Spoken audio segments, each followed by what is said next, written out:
Bismillahirrahmanirrahim. Assalamualaikum warahmatullahi wabarakatuh. Waalaikumsalam warahmatullahi wabarakatuh. Alhamdulillahi rabbil alamin wa bihi nasta'in ala umuri dunya waddin. Wassalatu wassalamu ala asyrafil anbiya'i wal mursalin Sayyidina Muhammadin wa ala alihi wa sahbihi ajma'in. Amma ba'd. Yang terhormat para asatid Bait Al-Quran, wabil khusus Ustaz Izin selaku koordinator, para santri Bait Al-Quran yang senantiasa mudah-mudahan senantiasa mendapatkan rahmat dari Allah Subhanahu wa taala. Alhamdulillahirabbil alamin. Pada siang hari ini kita melanjutkan untuk menyelesaikan kajian kita di juz 30 yang mana sudah kita mulai beberapa tahun yang lalu, ya, termasuk ketika ada istirahat pandemi. Dan setelah itu online juga, ini masih online juga ini. Ala kulli hal, mudah-mudahan apa yang kita laksanakan ini senantiasa mendapatkan ridha Allah Subhanahu wa taala. Dan ini oleh Allah termasuk dinilai bagian dari ikhtiar kita untuk memahami apa yang difirmankan oleh Allah dalam ayat-ayat qauliyah, sehingga ini bisa menjadi modal kita untuk semakin hari kita menjadi pribadi yang semakin baik, memperbanyak amal ibadah sebagai bekal nanti kalau kita menghadap Allah Subhanahu wa taala. Ala hadhihi niyyah wa ala kulli niyyatin salihah wa ala ma nawaina wa ala ma nawahu as-salafus salih thumma ila hadratin nabiyil mustafa Muhammadin sallallahu alaihi wasallam wa ila hadrati ikhwanihi minal anbiya wal mursalin was sahabati wat tabi'in wal ulama'il 'amilin wal musannifin wa a'immatil mujtahidin wal qurra wal mufassirin wa ila jami'il mufassirin khasatan al-ashafi wal imamin al-jalilin Jalaluddin al-Mahalli wa Jalaluddin as-Suyuti wa ila silsilati masyayikhina fi ta'limina wa ta'allumina wa nafa'ana bihim wa bi ulumihim fid darain amin. Al-Fatihah.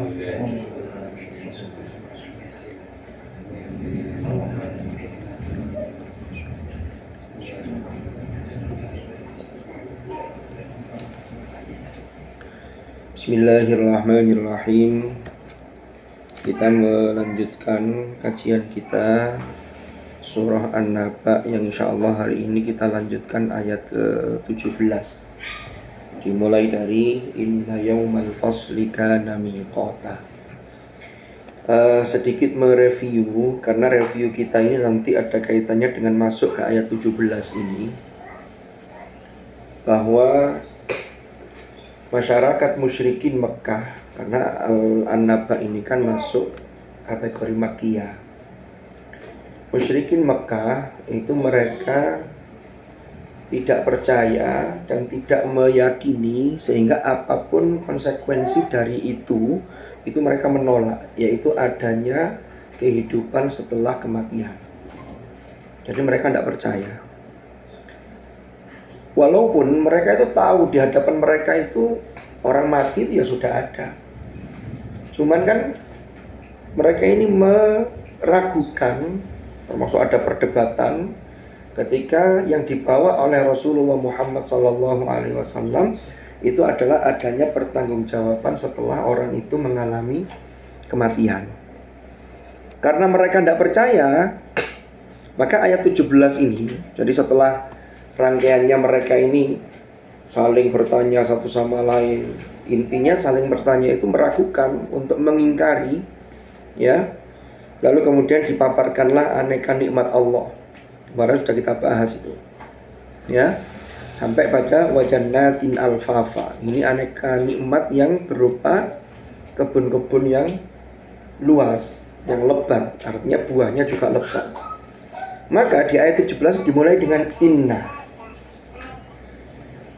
Dalam tradisi Arab ya, itu kalau kita bicara ilmunya ilmul ma'ani, Ilmu ma'ani itu hari ini menjadi salah satu cabang dari ilmu balaghah.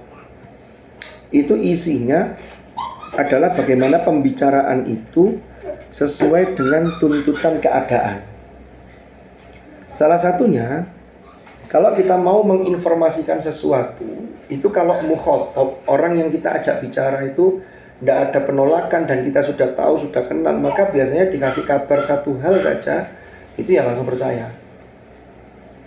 Makanya ada namanya khobar, ya biasa informasi. Umpama ada berita Ahmad hadir, oh Ahmad datang, karena biasa datang dan yang kita kasih tahu juga percaya, ya sudah cukup gitu. Tapi kalau tidak dianggap kurang cukup, ada yang ngeyel ya, dikasih tahu kok ngeyel, dikasih tambahan inna. Inna itu kalau dalam bahasa Arab disebut harfu nasbin, ya huruf nasab sekaligus taukid untuk makna penguatan, penegasan. Nanti kalau masih nggak percaya lagi, ditambahi lagi sampai diulang 3 kali. Biasanya ditambahi dengan sumpah, kasih inna, atau dikasih perangkat-perangkat yang lain yang menunjukkan untuk hal itu. Itu karena mereka tidak percaya. Kalau panjenengan bersani, konteksnya mesti begitu, seperti ketika Allah menjamin Al-Quran, Al-Hijr ayat 9. Inna, lu langsung gitu. Nahnu nazzalna dzikra wa inna lahu lahafizun. Jadi kami yang menurunkan, sesungguhnya kami. Lalu ditambahi lagi, sesungguhnya kami yang benar-benar sebagai penjaga Al-Quran. Kita tidak bahas tentang domirnya ya, tapi saya bahas innanya ini. Nah, sedikit nih, ini penting soalnya. Inna itu harfu nasbin. Nasab itu apa sih? Nasbin itu makna asalnya nasoba itu, nasoba yang sobu, itu makna asalnya itu menancapkan dengan kuat. Maka dalam surah Al-Ghasyiyah itu dulu pernah kita kaji, ada runtutan 4 hal yang harus direnungkan. Afala yanzuruna ilal ibili kaifa khuliqat wa ilas sama'i kaifa rufi'at. Yang ketiga, wa ilal jibali kaifa nusibat. Bagaimana gunung itu, apakah mereka yang tidak memperhatikan, tidak berpikir bagaimana gunung itu ditancapkan dengan kokoh sehingga dia tidak tercerabut. Karena nanti kalau kiamat tercerabut semua ini, ya kan? Nah, lalu sifat itu ditancapkan dengan kokoh. Kalau di kamus-kamus itu ada ungkapan begini: nasobar rojulu asohu fil ab. Seseorang itu menancapkan dengan kokoh tongkatnya. Jadi tongkat kayak gocean itu ditancapkan dengan kuat. Karena kalau tidak kuat tancapannya ini guling. Nah itu. Sehingga pesannya kalau ada inna, ya di samping ini untuk penguat ya, karena latar belakangnya tadi itu, maka ini sesungguhnya adalah peringatan agar ini betul-betul ditancapkan. Inna yaumal fasli, sesungguhnya yaumal fasli, hari perpisahan, hari keputusan. Fasal itu mana aslinya pisah. Makanya kelas dalam bahasa Arab disebut faslun. Karena untuk membedakan faslun ini, faslun ini, faslun ini, ruangnya dipisah biar tidak mengganggu satu sama lain. Ini ada kelas ini, ada kelas ini. Yang sini pesertanya sekian orang, ditambah yang online berapa orang. Yang sana masih jam istirahat, santrinya masih jajan, di depan kan banyak bakso sayur kan begitu. Agak geser sana. Yes. Itu faslun. Jadi faslun itu pemisah. Di dalam kitab-kitab kitab Turoth itu kita mendapati kata faslun itu biasanya untuk memisah antara pembahasan ini dengan pembahasan berikutnya, tetapi kadang-kadang masih dalam sekup bahasan. Itu juga bisa faslun. Kitabus Shalah itu kitabnya itu judul babnya, lalu faslun fi syaraiti wujubis shalah, syarat wajibnya, lalu bicara mengenai arkanis shalah, itu faslun pemisah. Nah, pemisah di sini sebelum kita lanjutkan ke yauma yunfakhu fis suri fatatuna afwaja. Ini Allah nyatakan inna yaumal fasli. Tadi inna sudah. Yaumal fasli itu maknanya adalah hari perpisahan. Namanya perpisahan, itu yang menetapkan perpisahan yang sesungguhnya itu ya Allah. Inna yaumal fasli. Kenapa? Karena kana miqata. Ya, sungguh waktunya itu betul-betul sudah ditetapkan, sudah ada miqatnya. Nah, sekarang kita kaji lebih lanjut. Ada kesan mufassir itu yang kemudian memahami apa sih yaumal fasli ini. Pertama, sebelum ke yaumal fasli, ke miqat dulu.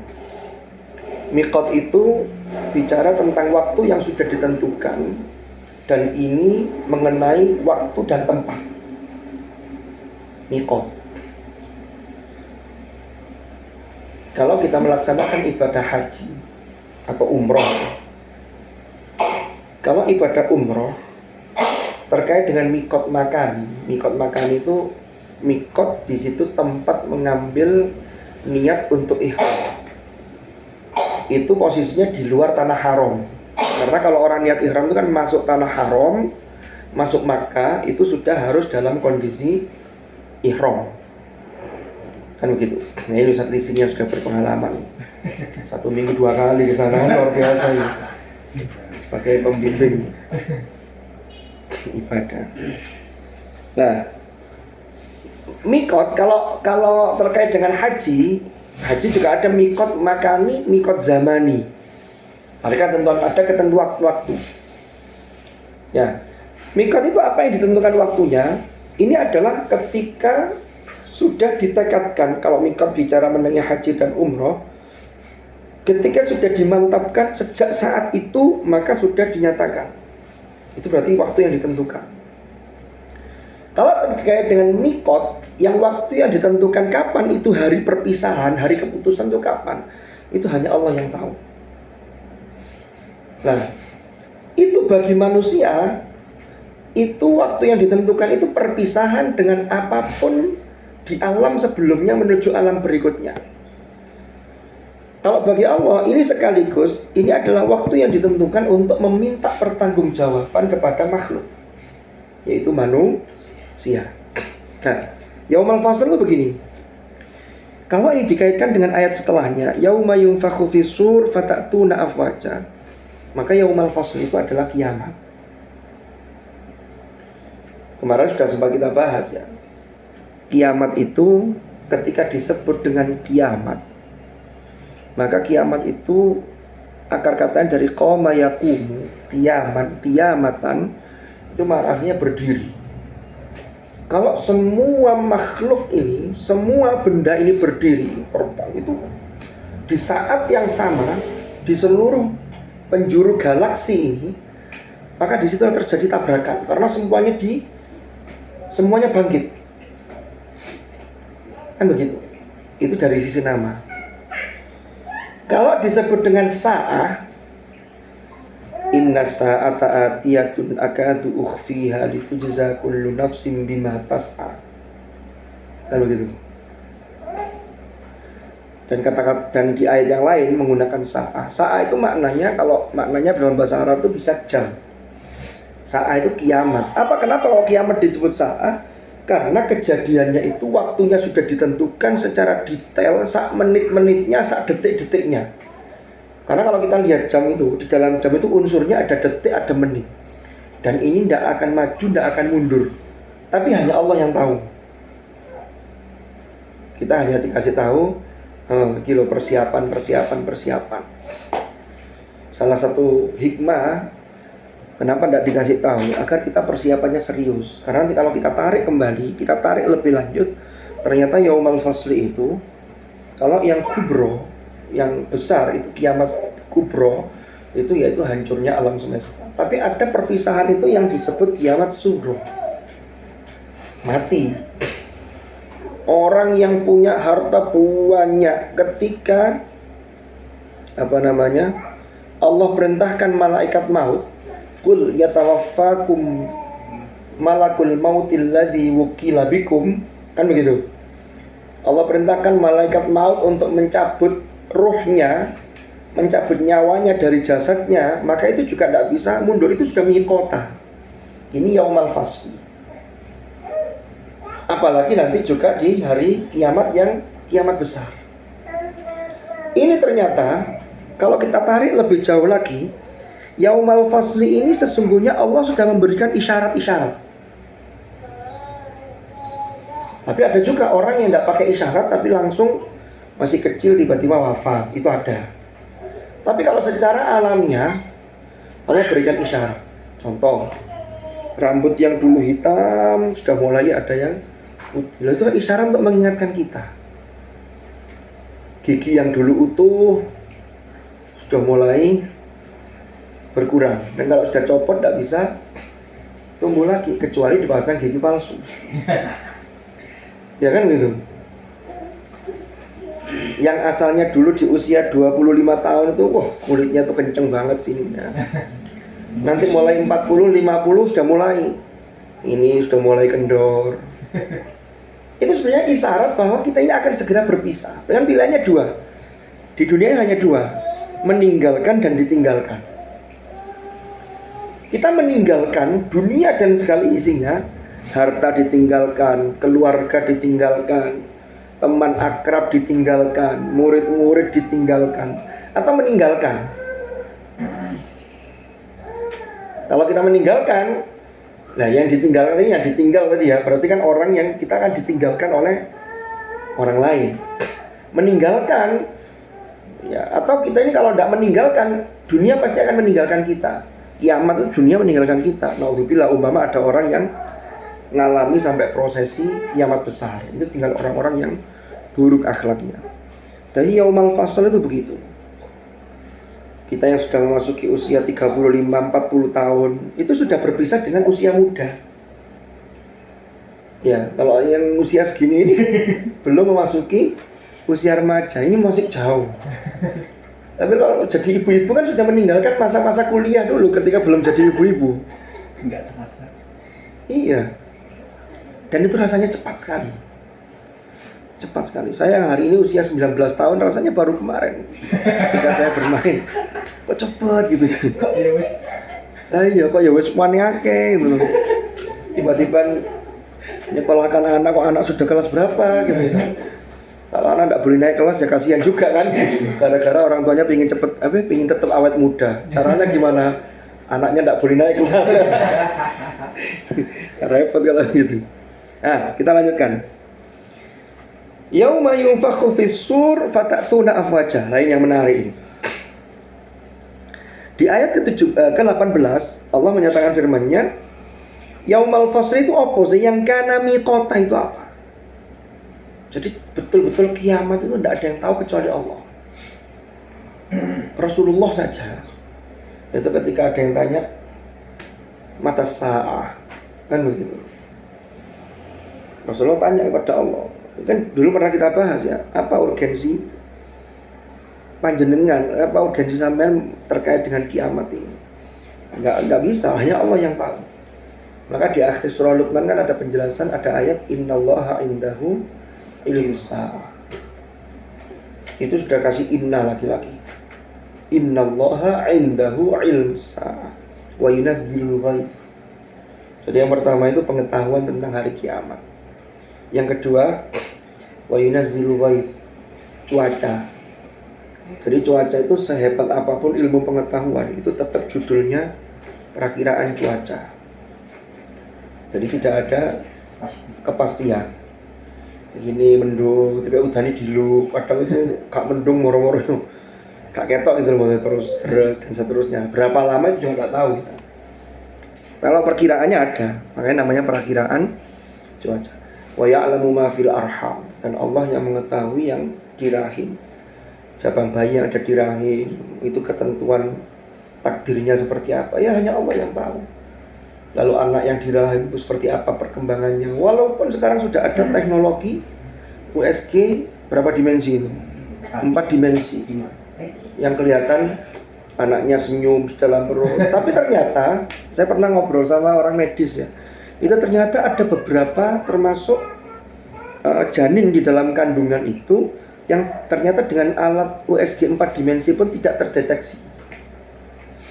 Paling yang terdeteksi itu naudzubillah, umpama ada anak yang kelainan hidrosipalus, yang cairan di kepalanya itu bisa terdeteksi. Tapi hal-hal yang lain itu beberapa tidak bisa terdeteksi. Kadang di USG itu tidak kelihatan lanang apa itu gitu kan, karena sikile nekuk terus sehingga monasnya tidak terlihat kan gitu. Kelihatan sekilas, oh ini perempuan, tiba itu lahir lanang, nggak pasti. Makanya orang Jawa itu kan kalau anak belum lahir itu kan diberi nama itu katanya gak ilok, karena belum ada kepastian. Karena yang tahu dalam rahim itu hanya Allah. Itu soal etika ya kalau itu.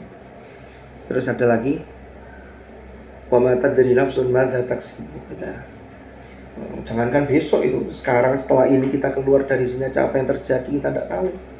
Kata kesandung sikile kukunya cuklak bukan karo. Kadang-kadang kesandung pas kita secara basyariah kita itu muncul begini. Duh, ngerti ono gak melaku ini, motornya tidak bisa. Kita harus sudah hati-hati kan begitu. Belum lagi yang lain-lain.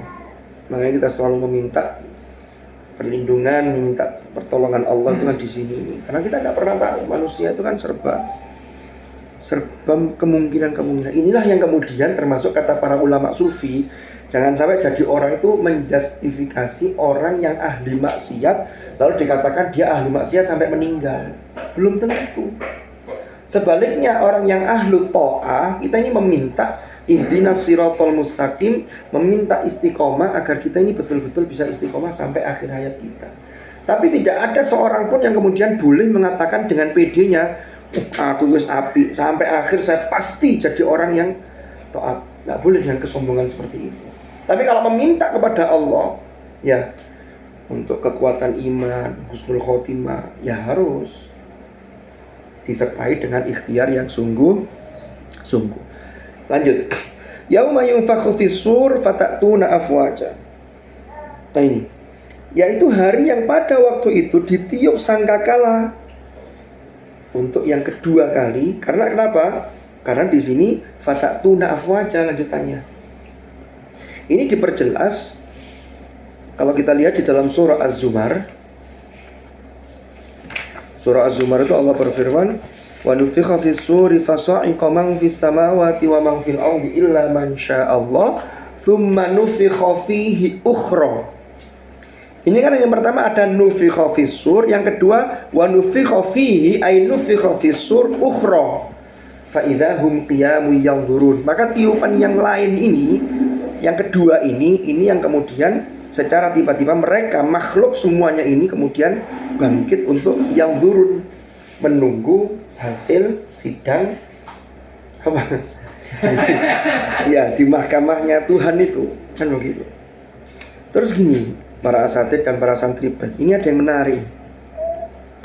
Wa nufikha fis-sur, dalam surat Qaf juga disebutkan wa nufikha fis-sur dzalika yaumul wa'id. Orang Arab itu mengenal makna asur itu sangkakala.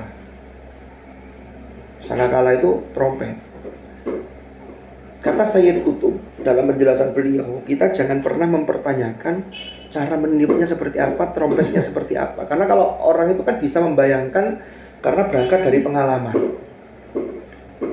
Kita tahunya kan trompet tahun baru, ada yang model begitu, ada yang model itu tidak bisa kemudian dijadikan rujukan, oh begini. Cuman ada riwayat, ada sahabat yang pernah bertanya kepada Rasulullah, ya Rasulullah, trompetnya Israfil itu seperti apa? Apa jawab Rasulullah? Trompet itu seperti tanduk, karena ternyata orang-orang Arab zaman itu membuat trompet itu yang biasanya dipakai untuk isyarat ketika mereka melakukan peperangan. Itu kayak tanduk, kayak jenengan pernah nonton film apa itu? Ya saja lah, di film-film ada kan itu. Zaman dulu itu. Lalu kalau tanduk itu kan berarti ada ujungnya kecil lalu melebar gini, karena suara itu kan mengarah gini. Itu terbuat dari cahaya, besarnya itu sebesar langit dan bumi. Itu penjelasannya di riwayat begitu. Dan ternyata ilmu pengetahuan modern, jadi lembaga NASA antariksa ya punyanya Amerika itu, satelit itu dia yang punya satelit yang paling canggih lah. Itu pernah meneliti, melihat, memotret ternyata galaksi kita yang di dalamnya ini ada berbagai planet termasuk berbagai bintang yang kita sendiri tidak pernah tahu ini langit yang ketujuh itu sampai mana, tapi bumi itu adalah bagian kecil di dalam galaksi itu. Kan dulu itu kalau kita bicara di ayat surah Al-Anbiya itu awalam yaral ladzina kafaru annas samawati wal arda kanata ratqan fafataqnahuma wa ja'alna minal ma'i kulla syai'in hayy afala yu'minun. Nah, ini kan kemudian sejalan dengan teori Big Bang. Asal alam semesta ini. Itu ternyata kalau dipotret dari satelit ini, itu bentuknya galaksi itu seperti dari sisi samping itu kayak trompet, kecil gini, lalu besar gini. Di dalamnya itulah galaksi banyak planet. Maka kalau temuan ini diterima, ini menjadi salah satu alat tafsir. Saya senang kalau Prof. Sutiman itu kan sering menjelaskan begitu. Prof. Sutiman dulu dekannya satu lisin ya. Ya, itu beliau kan sering begini. Kalau kita ini sebagai umat Islam, orang beriman, maka sains itu bukan untuk membuktikan kebenaran Al-Quran, karena keimanan kita sudah mengatakan bahwa Quran itu pasti benarnya. Tapi ini sebagai alat tafsir. Nah, itu bisa digambarkan begini.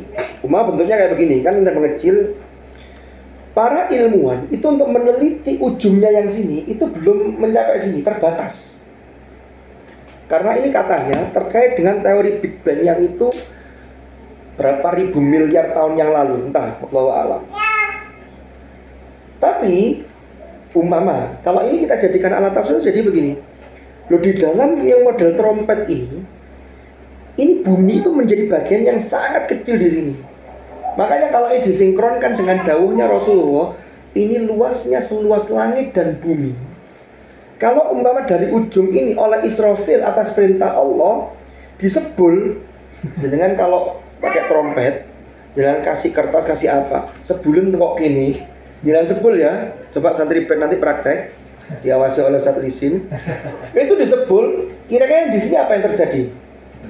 Berterbangan, tabrakan, gak karu-karuan. Karena tiupannya bukan sembarang tiupan. Nah, tiupan yang pertama inilah ada penjelasan, ini namanya nafkhatul faza. Ini tiupan yang sangat mencengangkan, sangat mengagetkan, mengejutkan. Yang tiupan ini kemudian menjadikan makhluk itu mati dan hancur semua. Ya, ini suka karu-karuan sendiri. Kalau diisi macam-macam trompet tadi itu bermacam-macam. Ini alat tafsir salah satunya begitu. Itu kita kaitkan dengan penelitian atau dengan kajian-kajian ilmiah yang dilakukan para ilmuwan. Nah, di sini kenapa kok diartikan sebagai yang tsumma nufikha fihi ukhra? Karena ada lanjutannya fatatuna afwaja. Berarti kalau fatatuna afwaja ini berarti makhluknya sudah dibangkitkan, manusianya sudah dibangkitkan untuk kemudian mereka ini datang dengan afwaja. Ya. Jadi afwaja itu berkelompok-kelompok. Fatatuna afwaja. Kalau kita lihat di ayat yang di dalam surah Az-Zumar tadi yang kita bacakan, wa nufikha fis suri fasa'iqa man fis samawati wa man fil ardi illa man syaa. Tsumma nufikha fihi ukhra. Itu ada pakai tsumma. Dulu pernah kita bahas ini. Kalau pakai tsumma itu ternyata setelah tiupan kehancuran yang menyebabkan kehancuran alam semesta ini, dengan tiupan dibangkitkannya, itu jedanya cukup panjang.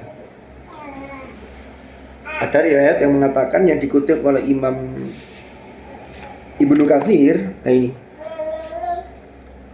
ma bainan nafkhataini arba'un. Ya. Jadi jeda antara waktu antara dua tiupan yang pertama dengan yang kedua itu 40. Kemudian sahabat bertanya, apakah 40 tahun?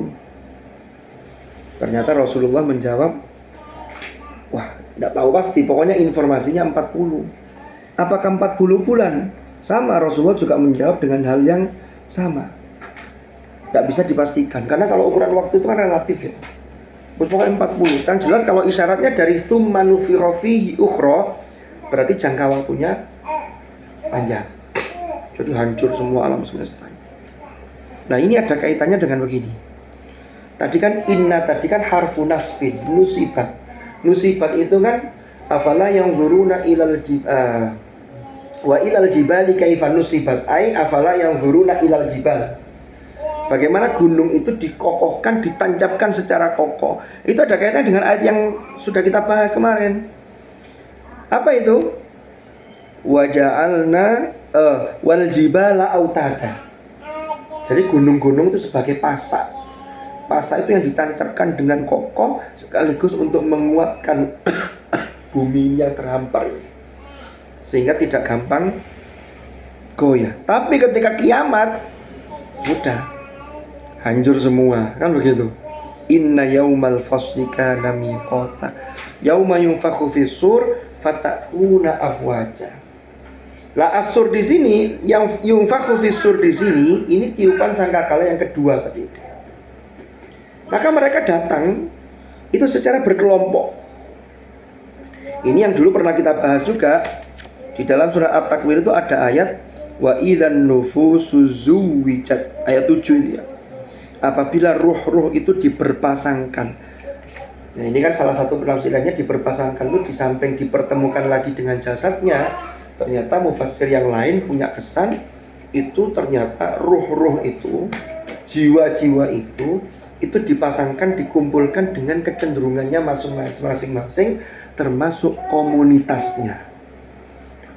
Jadi orang yang baik-baik, yang ahli sholatnya baik, ngelumpuk. Sing ibadai api, ngelumpuk. Sing posoi sregep-sregep, ngelumpuk. Sing ngajinya sregep-sregep, dikumpulkan. Yang santri baik, dikumpulkan. Benar begitu? Sebaliknya, yang durhaka-durhaka itu juga dikumpulkan. Ternyata ini, ya sebenarnya ketika proses mahkamah di hadapan Allah itu, persidangan itu sangat mudah bagi Allah. Cuman pengelompokan ini rupanya biar lebih enak. Sekaligus orang itu ketika sudah dikelompokkan, ini otomatis nggak bisa milih kelompok ini.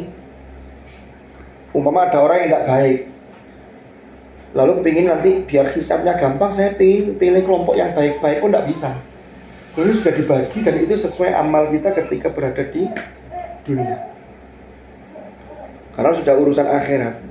Makanya ada penafsiran juga yang fasl itu pemisah antara dunia dengan akhirat, itu aturannya berbeda.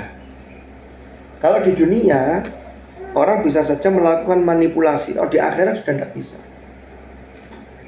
Di akhirat sudah tidak lagi tempatnya beramal, karena tempatnya beramal itu di dunia aturannya sudah beda. Di sana tinggal metik hasilnya. Lawang kita sama-sama di dunia saja, beda lokasi, beda negara saja, aturannya sudah berbeda. Indonesia dengan Singapura itu kan beda. Di sini orang makan permen, jangankan permen, yang agak besar bungkus plastiknya lalu dibuang di tengah jalan, di pinggir jalan, tidak ada sanksi apa-apa. Di Singapura itu bungkusnya permen saja, buang sembarangan, terekam CCTV, karena semua sudut ada CCTV. Karena mereka mungkin yang non-muslim kan tidak percaya malaikat, tapi dengan CCTV percaya. Oh itu ternyata umat Islam banyak yang ketularan begitu, gak percaya malaikat tapi ini ambil CCTV.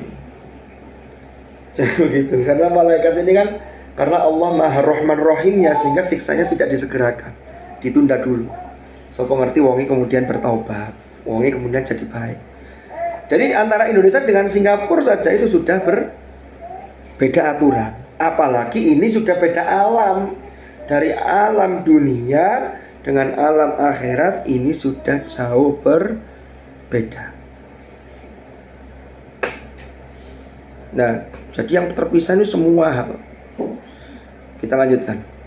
Fatatuna afwaja. Ini sama kayak kalau dalam surah An-Nasr itu kan, Ara'aitan nasa yadkhuluna fi dinillahi afwaj. Afwaj itu kelompok-kelompok, yang masing-masing kelompok itu tentunya isinya banyak orang sesuai dengan kecenderungannya masing-masing, sesuai dengan orang baik ngumpul dengan orang baik, orang tidak baik ngumpul dengan orang yang tidak baik. Wa futihatis sama'u fakanat abwaba. Wa futihatis sama, dan dibukalah langit. Fakanat abwaba, maka langit menjadi beberapa pintu. Di surat yang lain, kalau kita lihat, ada surah Al-Infitar, ya, ada surah Al-Insyiqaq. Ini semua menunjuk pada idas sama'u syaqqat, idas sama'u fatarat. Langit terpecah, langit terbelah. Tapi di ayat ini itu menggunakan wa futihatis sama. Padahal maksudnya futihat itu apa? Futihat itu dibuka. Siapa yang membuka? Allah. Menggunakan futihat untuk menunjukkan bahwa betapa mudah bagi Allah untuk membuka langit. Kalau ini kita fahami, ada mufassir yang kemudian, apa maksudnya wa futihatis sama? Langit ini dibuka, malaikat itu turun semua, termasuk malaikat laknat, malaikat azab, karena ini sudah kiamat. Kalau ini kita tarik terkait dengan langit yang terbelah, maka langit itu kalau sudah terbuka, itu tidak ada lagi pelindung, sehingga langit yang pecah ini, apapun benda-benda langit itu akan jatuh ke bumi, dan itu pasti akan berbahaya untuk kelangsungan hidup. Lah jenenge kiamat. Lapisan ozon itu saja kalau ada lubang, ini sudah berbahaya bagi manusia yang ada di muka bumi ini. Nah, kalau kiamat itu yang dibuka itu tidak hanya satu lapisan. Karena kalau hanya satu titik lapisan, itu namanya bukan futihat, suwek atau bolong, kan beda. Ini futihat itu dibuka selebar-lebarnya. Sampai di situ disebutkan fakanat abwab. Abwab itu jamak dari bab. Kan begitu. Nah, bab itu kan kalau kita tadi bicara mengenai bab itu mana asalnya pintu. Kalau pintu ini dibuka lebar-lebar, itu kalau satu. Nah, kalau ini di langit ini banyak pintu-pintunya, maka semua itu lubang, semua itu terbuka. Inilah yang kemudian menjadikan benda-benda langit itu jatuh tanpa ada kontrol secara sunnatullah. Karena Allah tetapkan ketika itu sudah kiamat. Kalau sekarang kan masih diatur begini, tidak ada yang saling mendahului. Jadi benda langit itu tetap berjalan di atas porosnya, matahari, bulan, dan lain-lain. Jadi tidak ada saling mendahului. Walaupun tidak dikasih tulisan, tidak ada yang nyalip itu. Sesama benda langit dilarang saling mendahului. Tidak perlu ada tulisan, tetap mereka tidak akan mendahului. Wa kullun fi falaki yasbahun. Kan begitu. La syamsu yanbaghi laha an tudrikal qamar walal lailu sabiqun nahar. Kan begitu. Wasyamsu tajri li mustaqarrillah. Sesuai sudah. Karena kaca saat ceritanya wis beda sudah. Ya. Nah, ini ketika kiamat ternyata yang terjadi adalah fakanat abwaba. Kalau dari langit, ya, yang ada lapisan-lapisan itu, atmosfernya, ya. Lalu di bumi ini ada gravitasi ini, ya karena ada tertutup lapisan-lapisan. Nah, kalau ini sudah terbuka, gravitasi sudah tidak ada, hukum gravitasi. Kan gitu.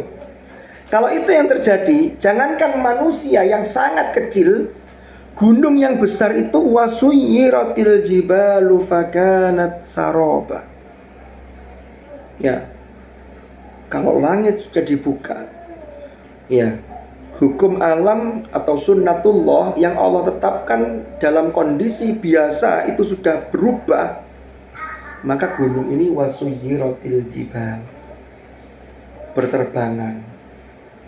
Wa takunul jibalu kal ihnil Mahfuz itu dalam surah Al-Qari'ah. Jadi gunung ini berterbangan, padahal gunung itu autada. Tadi kan ada di atas tadi, ada kaitannya ini. Jadi katanya begini, wal jibala autada. Ini ditancapkan dengan kokoh sebagai pasak. Ternyata ada inna yaumal fasli. Hati-hati.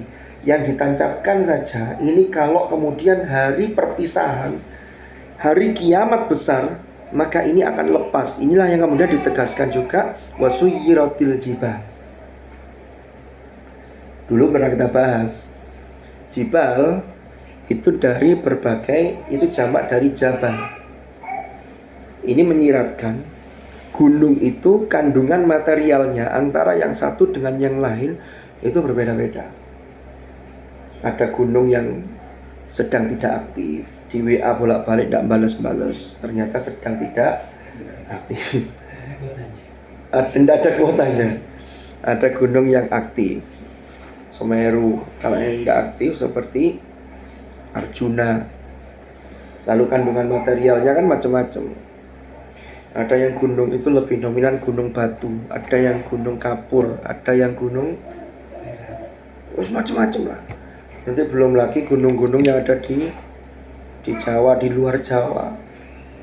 Gunung yang asalnya tinggi, dikeroai sampai ke bawah, ternyata kandungannya yang banyak gunung itu batu bara.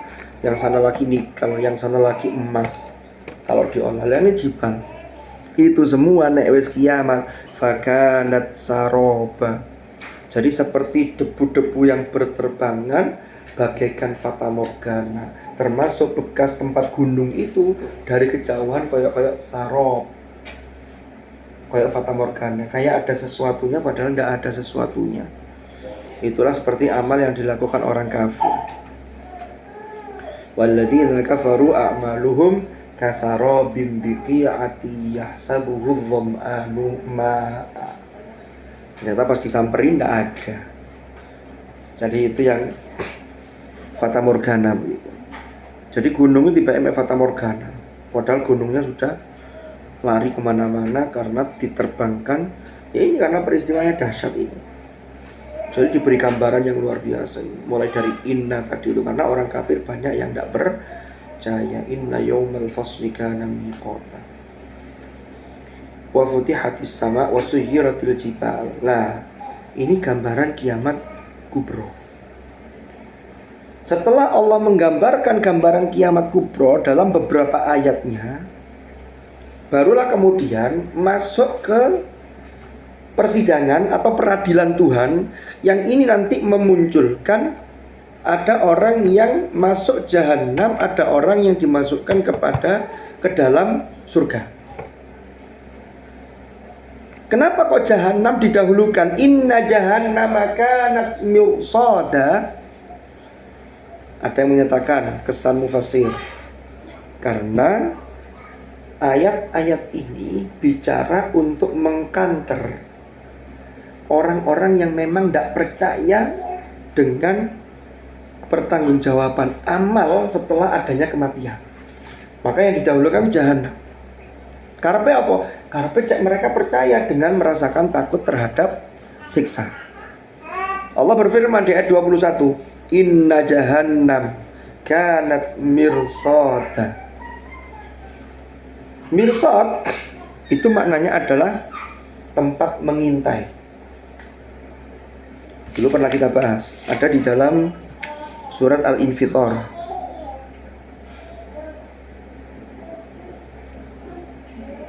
Ini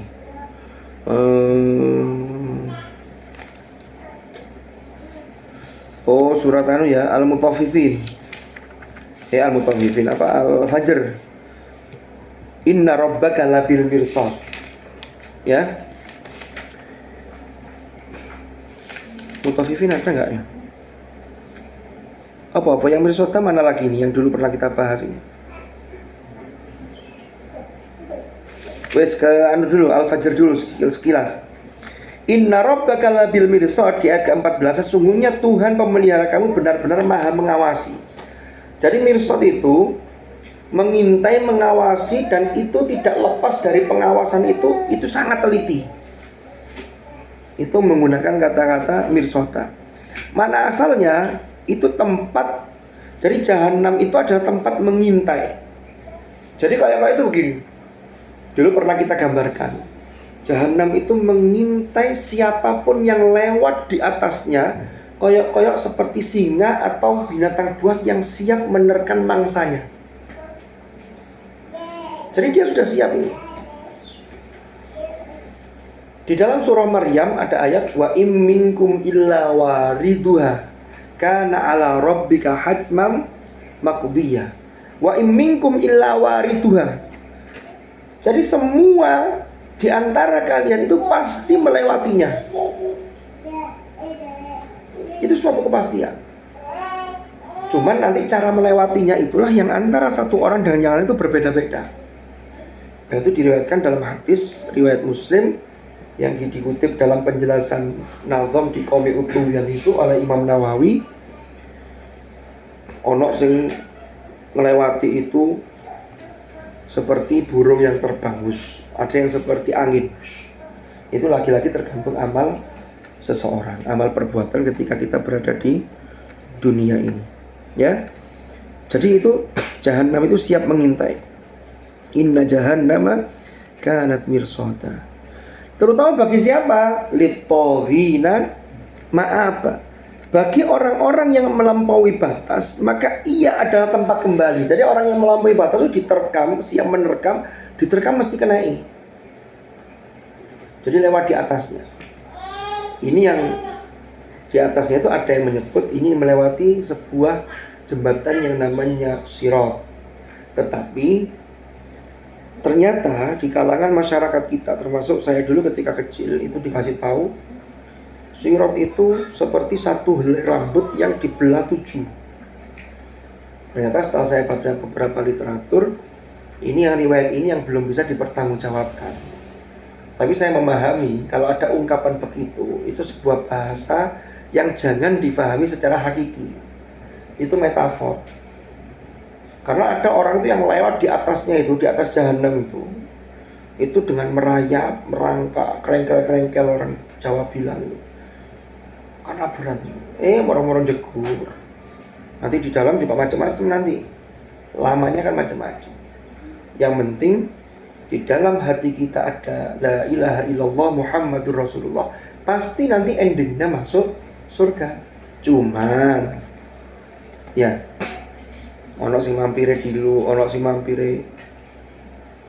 Padahal di sana mampir itu ya gak sempat ya. Kalau di neraka tuh gak sempat ngopi-ngopi, ngobrol itu jagongan gak sempat. Nanti dijelaskan kan di situ. La yadzukuna fiha barda wala syarab. Ka ono sing di neraka pengin nyantai sik. Sik nyantai sik ya. Kayak kita mau ke Surabaya ya. Mampir di rest area, mau naik lewat tol, nyantai dulu gak iso. Mau masuk surga nyantai dulu, mampir di jahanam naudzubillah. Nggak bisa. Itu semua ketentuannya. Opo-opo uang bisa kejeglong. Cara lewatnya menuju surga seperti apa, langsung cepet. Itu lagi-lagi kembali ke amaliyah kita ketika kita masih hidup. Makanya ngaji ini saya sendiri secara pribadi, yang mudah-mudahan kita semua itu memasukkan dalam diri kita ada inna tadi itu loh, yang linnasbi, harfun nasbi tadi. Jadi ini nasab, ini berarti harus ditancapkan di dalam diri kita. Kan begitu. Litoghina ma'abah. Orang-orang yang togo atau gin ya, itu mereka itu litoghina ma'abah. Ya neraka itu tempat kembalinya, jahanam itu tempat kembalinya. Apalagi yang atoginnya itu betul-betul tidak ada iman, seperti kaum kafir Quraisy yang disapa sebagai mukhatab awal ayat-ayat ini. Itu mereka selamanya litoghina ma'abah. Terus kalau selamanya di sana ngapain aja? Labithina fiha ahqaba. Mereka tinggal di dalamnya berabad-abad lamanya. Ahqab itu jamak dari hukbun. Ya, hakbun atau hakobun. Itu maknanya berabad-abad, itu menunjukkan waktu yang lama tapi tidak ada batas waktunya. Lawang ada batas waktu itu di neraka saja sudah lama, apalagi ini tidak ada batas waktunya. Ya. Kalau kita kan dalam bahasa kita, kalau abad itu kan 100 tahun dalam hitungan kita. Kalau ahqab ini sama dari hakbun tadi itu, hakobun tadi itu yang lama tapi tidak ada batas waktu. Terus mereka dapat fasilitas apa di neraka? La yadzukuna, bukan fasilitas saja nih ya. Dapat balasan apa? Ya, fasilitas kan kesannya sesuatu yang menyenangkan. Ikuti seminar ini, fasilitas apa itu, ilmu yang bermanfaat gitu kan, snack. Nah ini, la yadzukuna fiha bardaw wala syaraba. Ayat 24. Mereka di dalam jahanam itu tidak merasakan kesejukan dan tidak juga mendapatkan minuman. Ini nyambung. Kalau sudah tidak dapat kesejukan, berarti lawannya panas. Kita di dunia saja kalau sudah panas, gerah, itu nanti menyebabkan keringat. Kalau sudah keringat, ini nanti sini mesti haus. Lewat ngelak, apa yang terjadi? Butuh minum. Karena kalau enggak, keringat keluar tapi asupan cairan yang masuk kurang, dehidrasi, kepala pusing, kan begitu. Sakit kepala kan, kalau sudah sakit kepala, umpama kita telat makan nih, tidak dalam niat puasa tapi telat makan, itu yang terjadi kan begitu. Karena instruksinya bukan instruksi puasa, sehingga organ-organ kita tidak mengikuti itu, tetap meronta-ronta. Yang lambungnya juga protes, sehingga akhirnya terjadi sakit dan seterusnya. Nah ini mereka tidak merasakan kesejukan, tidak merasakan dingin, berarti mereka merasakan apa? Panas. Ingat, di situ menggunakan fi'il mudhari', yang fi'il mudhari' itu memiliki makna istimrar. Mereka yang masuk ke dalam jahanam, orang-orang yang litoghin atau ghin tadi itu tinggal di jahanam, ini mereka seterusnya dan terus tidak pernah merasakan kesejukan. La yadzukuna fiha barda, la yadzukuna fiha barda. Dingin ndak, pokoknya panas gak karu-karuan. Wala syaroba. Lah panas butuh minum, tapi tidak ada fasilitas minum. Tidak ada orang jualan keliling, mison. Pokari, teh pucuk, nggak ada. Indomaret juga tidak buka cabang di sana. Apalagi Alfaduro. Itu juga tidak buka di sana. Nah, ada ilahnya ini yang menarik ini.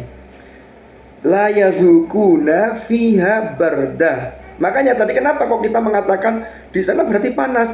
Ini ditegaskan di ayat berikutnya. Illa hamimau wa ghassaqo. Mereka panas, haus, sudah gitu hanya menerima hamima. Apa itu hamima? Air yang mendidih. Wa ghassaqo, ditambah lagi mereka apa? Ghassaq itu ayat berapa tadi? Ayat 25, nanah. Ghassaqo. Jadi minumannya itu mendidih, air yang mendidih dan nanah. Air yang mendidih di tengah kondisi yang panas ini belum kabeh. Siksa lagi. Makanya di juz 5 itu surah An-Nisa itu apa ayat ini? Yang apa? Kullama nadijat juluduhum baddalnahum juludan ghairaha liyadzuqul azab. Jadi kulit juga begitu. Kelupas lagi, habis, kembalikan lagi, siksa lagi. Itu terus begitu. Ini kalau kita padukan dengan penjelasan yang ada dalam surah Al-Waqi'ah. Hanya Nabi Sani di Al-Waqi'ah ya. Di Al-Waqi'ah itu penjelasannya begini. Ini kan saling terkait, saling melengkapi penafsiran. Jadi tafsirul Quran bil Quran.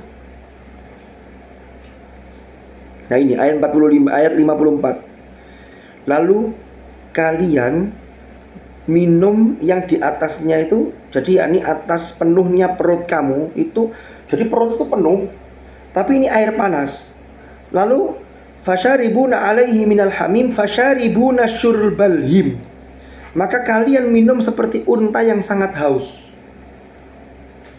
Unta itu kalau sudah sekian bulan tidak makan dan tidak minum, karena dia kan punya tandon itu ya, itu sekali minum itu kehausan tidak karu-karuan. Yang mana seperti minumnya unta yang kehausan itu, yang dia tidak pernah kenyang tapi juga tidak bisa meredakan dahaganya.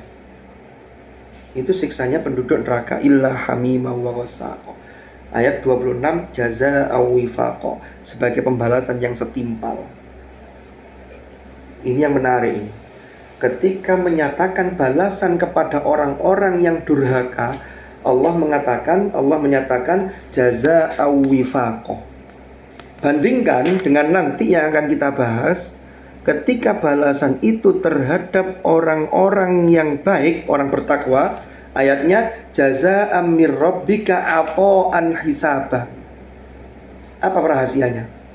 Kalau jazaa'an wifaqa, balasan yang setimpal, itu berarti perbuatan buruk itu dibalas sesuai dengan kadar perbuatan buruknya. Allah tidak menzalimi, tidak melebihi itu. Kan begitu. Man amila shalihan falinafsi wa man asaa fa 'alaiha wa ma rabbuka bidzalamil lil 'abid. Tapi kalau orang berbuat baik, walaupun belum maksimal kebaikannya, tapi dia terus berusaha, maka balasannya jazaa'an mir rabbika ata'an hisaba. Ayat 36. Itu pemberian yang banyak. Kenapa? Karena walaupun prestasinya baru sedikit, umpama ya, tapi Allah itu maha rahmat, maha rahim, maka berdasarkan rahmat Allah dia mendapatkan balasan yang berlebih. Loh, enak bayu. Dan mereka ini yang mendapatkan balasan setimpal karena memang sudah parah mereka itu. Dikasih tahu ajaran ini tidak percaya, risalahnya yang dibawa oleh Rasulullah ditolak. Mereka akan mendapatkan balasan yang setimpal. Jazaa'u wifaqa. Innahum kanu la yarjuna hisaba. Ayat ke-27. Sesungguhnya kanu itu fi'il mati, kana, kanu plus ada mudhari', itu berarti menunjukkan masa lampau, sekarang sampai terus yang akan datang ya. Mereka itu la yarjuna hisaba. Orang-orang yang durhaka, yang masuk ke dalam neraka jahanam.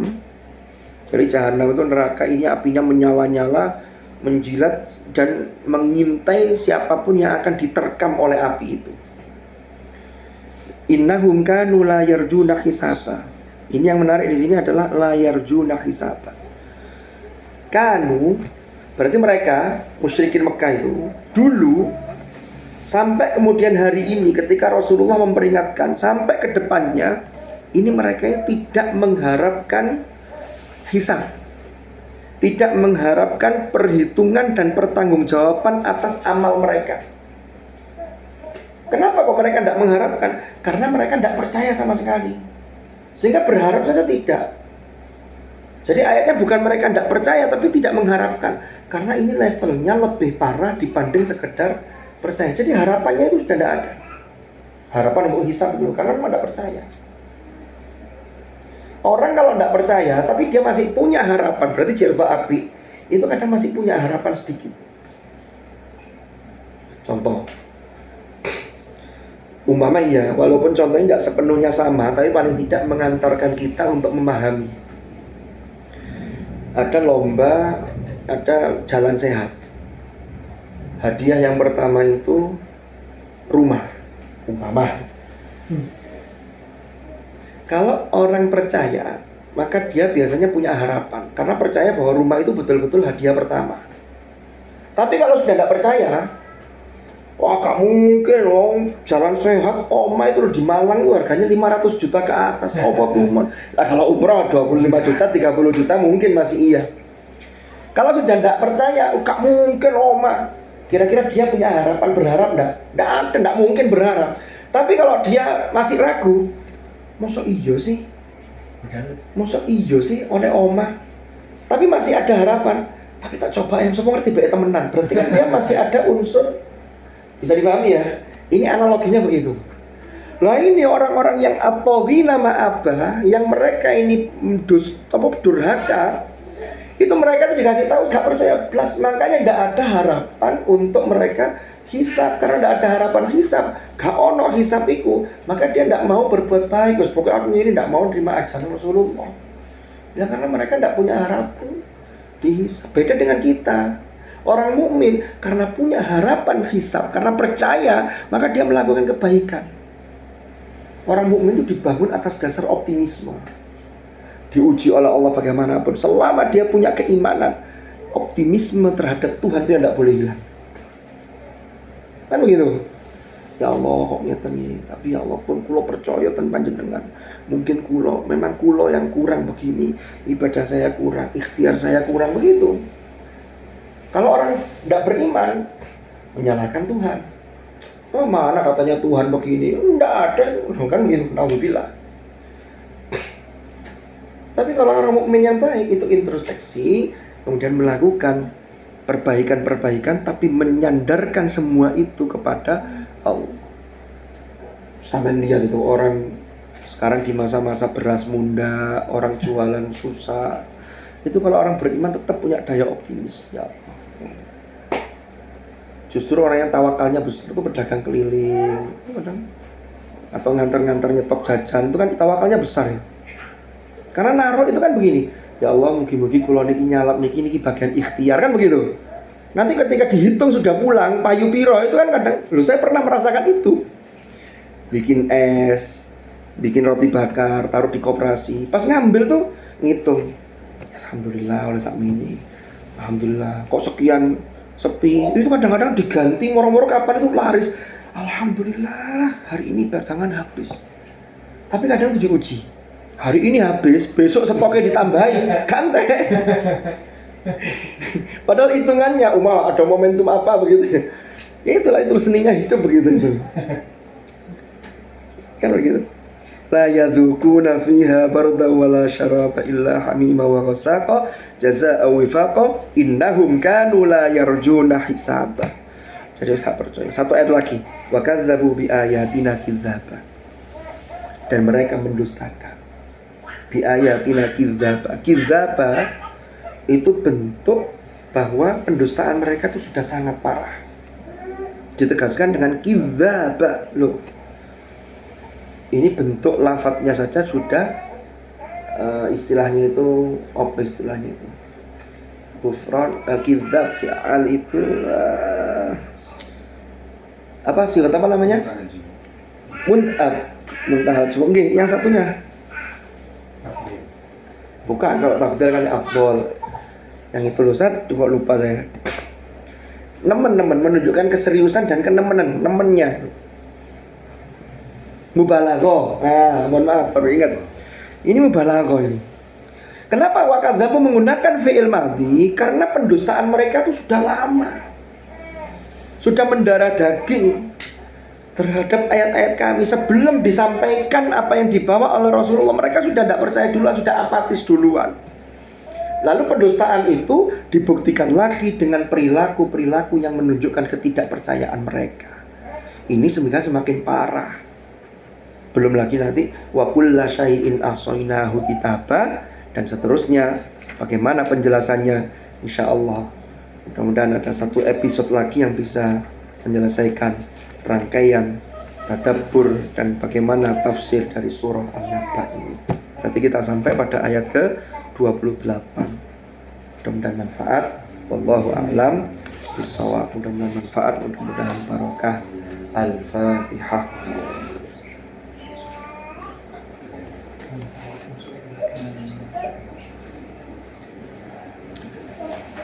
Ada pertanyaan? Enggak? Sudah paham. Alhamdulillah. Bismillahirrahmanirrahim. Alhamdulillahirabbil alamin. Allahumma shalli wa sallim ala sayyidina Muhammad. Allahumma anfa'na ma 'allamtana wa bima 'allamtana wa 'allimna ma yanfa'una warzuqna ilman nafi'a. Allahumma ma'al Qur'an ij'alna wa auladana wa dhurriyyatina wa ahlana wa ashabana min ahlil Qur'an alladhina hum ahluka wa khassatuh. واجعلنا وإياهم من أهل العلم وأهل الخير ومن الذين اصطفيت من عبادك الذين ورثوا كتابك وسبقوا بالخيرات بإذنك برحمتك يا أرحم الراحمين. ربنا آتنا من لدنك رحمة وهيئ لنا من أمرنا رشدا. اللهم اجعل اجتماعنا هذا اجتماعا مرحوما وتفرقنا من بعده تفرقا معصوما ولا تجعل معنا وفينا شقيا ولا محروما برحمتك يا أرحم الراحمين. صلى الله على سيدنا محمد والحمد لله رب العالمين. الفاتحة.